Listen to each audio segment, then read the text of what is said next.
आज हम लोग बात करने जा रहे हैं कि क्या कारण था कि मेरा 2 नंबर से सिर्फ आरआरबी जेईई सीबीटी 2 नहीं हुआ। क्या जोन सेलेक्ट किए थे सोच करके सीबीटी 1 रिजल्ट हो गया था। तीसरा बात करें कि बहुत सारे छात्र जो हैं उनका अच्छा तैयारी था सीबीटी 1 का, फिर भी उनका रिजल्ट नहीं हुआ। एक रीजन था, वो बहुत जानना बहुत जरूरी है। 11 तारीख को 11 अप्रैल को जो बात करें 2025 को पावर ग्रिड का मेरा एग्जाम था। सिर्फ फिर बात करें कि 22 तारीख को आरआरबी जेईई सीबीटी 2 था। उसके बाद बात करें कि मतलब 2 जुलाई को एएलपी सीबीटी 2 था। पहले हम टेक्निकल शुरू करते हैं पावर ग्रिड से।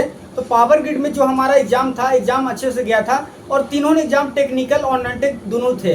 तो मेरा पावर ग्रिड में नहीं होने का कारण हम बात करते हैं। तो टेक्निकल में हम ज़्यादा फोकस कर रहे थे और नॉन टेक में तैयारी नहीं कर पाए। तैयारी क्या बात है, मतलब अच्छा तैयारी था पावर ग्रिड में। पावर ग्रिड में मेरा बात करें कि 50 नंबर का नॉन टेक होता है, जो कि 15 नंबर का मैथ होता है, 15 नंबर जीके होता है, 10 नंबर रीजनिंग होता है और 10 नंबर इंग्लिश होता है। लेकिन मेरा नहीं 110 ही कट ऑफ गया था, लेकिन मेरा रिजल्ट नहीं हुआ। तो इसके बारे में बात करें, तैयारी अच्छा होता है, लेकिन जब एग्जाम देने की बारी हो, जब एग्जाम हॉल में बैठते हैं तो आपका माइंड थोड़ा सा प्रेशर में रहता है और बहुत सारा उल्टा पल्टा काम करता है। तो उसी का शिकार हूँ मैं कि अभी देखे हो कि पावर ग्रिड का 110 ही मेरा रिजल्ट में कट ऑफ गया है, लेकिन मेरा रिजल्ट नहीं हुआ। तो वो भी सिर्फ आपको स्क्रीन पर दिखा देंगे कि क्या मार्क्स था।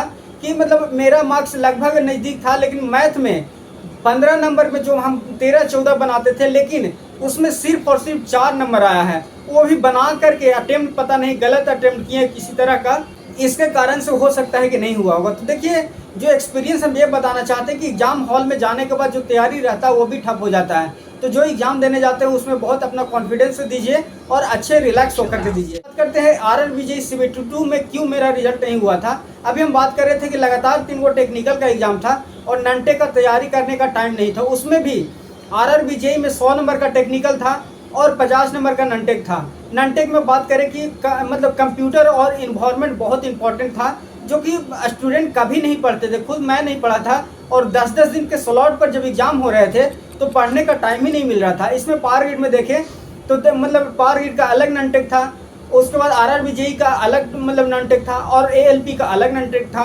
तो थोड़ा तैयारी करने में दिक्कत हुआ। इसके बावजूद भी मात्र 2 नंबर से छटे और इसमें भी कंप्यूटर और इन्वायरमेंट बहुत इंपॉर्टेंट है, जो कि हम पढ़ नहीं पाए। इसके वजह से मेरा मार्क्स थोड़ा सा कम गया। तो हम ये बात करना चाहते हैं कि जो स्टूडेंट अभी तैयारी कर रहे हैं आरआरबी जेईई का, क्योंकि न्यूज़ मतलब चल रहा है जल्दी ही वैकेंसी आने वाला है, तो वैकेंसी आने के बाद टाइम उतना नहीं रहता है।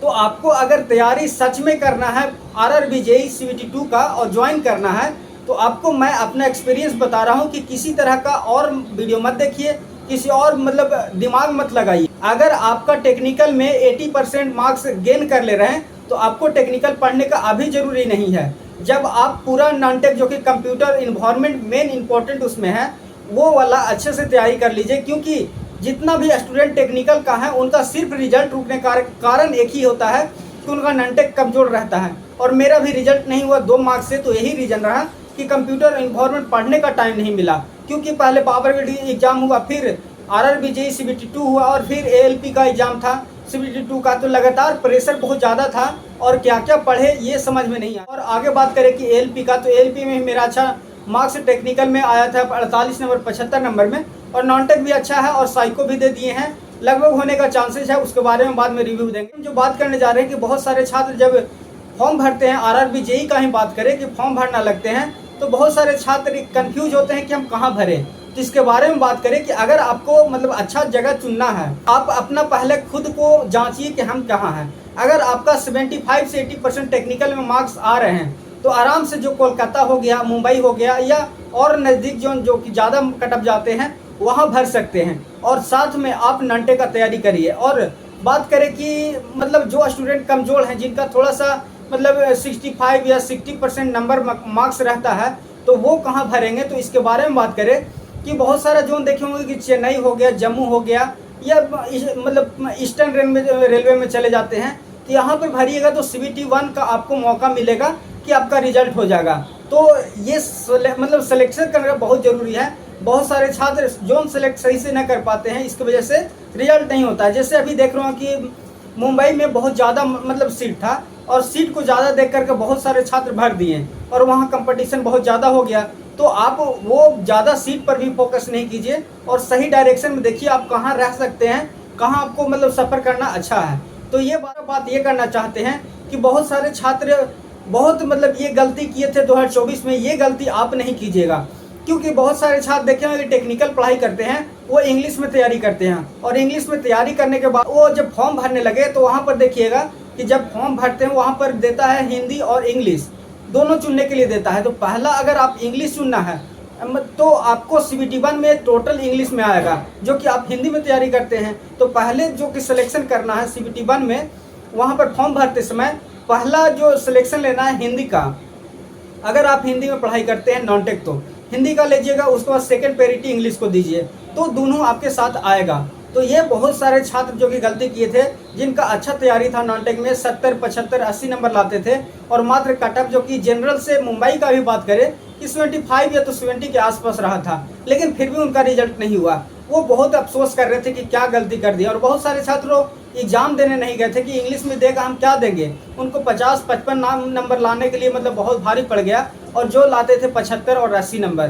तो ये बहुत इंपॉर्टेंट था, तो ये आपको जानकारी दे दी। और किसी तरह का अपडेट होगा तो आपको जरूर लेकर आएंगे, और कौन सा एग्जाम पर आपको एनालिसिस लेकर आए ये जरूर कमेंट में बताइएगा। और न्यू होंगे तो सब्सक्राइब करके जरूर जाइएगा। ALP हो गया या तो NTPC हो गया, BSPCL हो गया, ये सारे मतलब एनालिसिस करके वीडियो अपलोड हैं। तो आप नए होंगे तो चैनल पर जाकर देख सकते हैं, और न्यू होंगे तो सब्सक्राइब करके जरूर जाइएगा, बेल आइकन जरूर दबा दीजिएगा, क्योंकि जैसे ही हम वीडियो अपलोड करें तो आप तक नोटिफिकेशन चला जाए और आप मतलब अपडेट हो सके। तो इसी तरह से आप सबके लिए वीडियो लाते रहेंगे, और किसी तरह का न्यूज होगा तो आपको अपडेट कराएंगे। तो आज के लिए इतना ही। जय हिंद, जय भारत। तो पहले हम टेक्निकल शुरू करते हैं पावर ग्रिड से। तो पावर ग्रिड में जो हमारा एग्जाम था, एग्जाम अच्छे से गया था, और तीनों एग्जाम टेक्निकल और नॉन टेक दोनों थे। तो मेरा पावर ग्रिड में नहीं होने का कारण हम बात करते हैं कि अभी देख रहे हो कि टेक्निकल का तैयारी लगातार 3 एग्जाम चल रहे थे और 10-10 दिन पर चल रहे थे। तो टेक्निकल में हम ज़्यादा फोकस कर रहे थे और नॉन टेक में तैयारी नहीं कर पाए। तैयारी क्या बात है, मतलब अच्छा तैयारी था पावर ग्रिड में। पावर ग्रिड में मेरा बात करें कि 50 नंबर का नॉन टेक होता है, जो कि 15 नंबर का मैथ होता है, 15 नंबर जीके होता है, 10 नंबर रीजनिंग होता है और 10 नंबर इंग्लिश होता है। लेकिन मेरा नहीं 110 ही कटअप गया था, लेकिन मेरा रिजल्ट नहीं हुआ।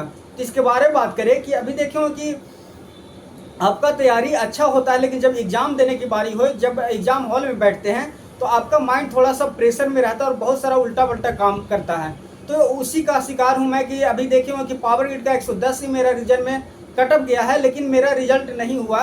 तो वो भी सिर्फ आपको स्क्रीन पर दिखा देंगे कि क्या मार्क्स था, कि मतलब मेरा मार्क्स लगभग नज़दीक था, लेकिन मैथ में 15 नंबर में जो हम 13-14 बनाते थे, लेकिन उसमें सिर्फ और सिर्फ 4 नंबर आया है। वो भी बना करके अटेम्प्ट पता नहीं गलत अटेम्प्ट किए किसी तरह का, इसके कारण से हो सकता है कि नहीं हुआ होगा। तो देखिए, जो एक्सपीरियंस हम ये बताना चाहते हैं कि एग्जाम हॉल में जाने के बाद जो तैयारी रहता है वो भी ठप हो जाता है। तो जो एग्जाम देने जाते हैं उसमें बहुत अपना कॉन्फिडेंस दीजिए और अच्छे रिलैक्स होकर के दीजिए। अब